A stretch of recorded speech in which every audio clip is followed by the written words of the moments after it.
Varicose vane ಅಂದರೆ ಏನು ಅಂತ ಹೇಳಿ ನಮಗೆ. ಇದು ಹೃದಯದಿಂದ ಮೇಲ್ಮುಖನಾಗಿ ಮತ್ತು ಕೆಳಮುಖನಾಗಿ ಹರಿಯತಕ್ಕಂಥ ರಕ್ತಗಳಿಗೆ ನಾವು ಧಮನಿಗಳು ಅಂತ ಕರಿತೀವಿ. ಈ ಧಮನಿಗಳು ದಶಧಮನಿಗಳು ಅಂತ ನಮ್ಮ ಆಯುರ್ವೇದದಲ್ಲಿ ಹೇಳ್ತಾರೆ. ಈ 10 ಧಮನಿಗಳು ಬೇರೆ ಬೇರೆ ಕಡೆಗಳಿಗೆ ರಕ್ತವನ್ನು ಸಂಚಾರ ಮಾಡಿಸುವಂಥ ಒಂದು ಕೆಲಸವನ್ನು ಮಾಡುತ್ತೆ. ಹಾಗೆ ಕೆಳಗಡೆ ಹೋದಂಥ ರಕ್ತ ಮೇಲ್ ಬರಬೇಕಾದ್ರೆ ಅದೇ ಸ್ಪೀಡಲ್ಲಿ ಬರಬೇಕು ಮೇಲಕ್ಕೆ. ಕೆಳಗಡೆ ಹೋದಂಥ ರಕ್ತ ಅಥವಾ ಮೇಲೆ ಬ್ರೈನ್ಗೆ ಹೋದಂಥ ರಕ್ತ ವಾಪಸ್ ಬರುವಾಗ ಅಲ್ಲಿರ್ತಕ್ಕಂಥ ಕಾರ್ಬನ್ ಡೈಆಕ್ಸೈಡ್ ಅಂತ ನಾವೇನು ಹೇಳ್ತೀವಿ, ಆ ಕಾರ್ಬನ್ ಡೈಆಕ್ಸೈಡನ್ನು ತಗೊಂಡು ಕಲರ್ನ ಚೇಂಜ್ ಮಾಡಿಕೊಂಡು ಅದು ಪಲ್ಮನರಿ ಆರ್ಟ್ರಿಗೆ ಬರುತ್ತೆ.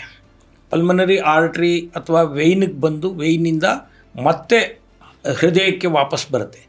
ಈ ರೀತಿ ಹೃದಯಕ್ಕೆ ಬಂದು ಹೋಗುವಂಥ ಈ ರಕ್ತ ಪರಿಚಲನೆ 5 ಲೀಟರ್ಗಳಷ್ಟು 1 ನಿಮಿಷದಲ್ಲಿ ಟ್ರಾನ್ಸ್ಫರ್ ಆಗುತ್ತೆ. ಅಂದರೆ ಅಲ್ಲಿ ಹೋಗಿ ಇಲ್ಲಿ ಬಂದು ಹೃದಯಕ್ಕೆ ತಲುಪಿ ಎಲ್ಲ ಆಗಿಬಿಡುತ್ತೆ.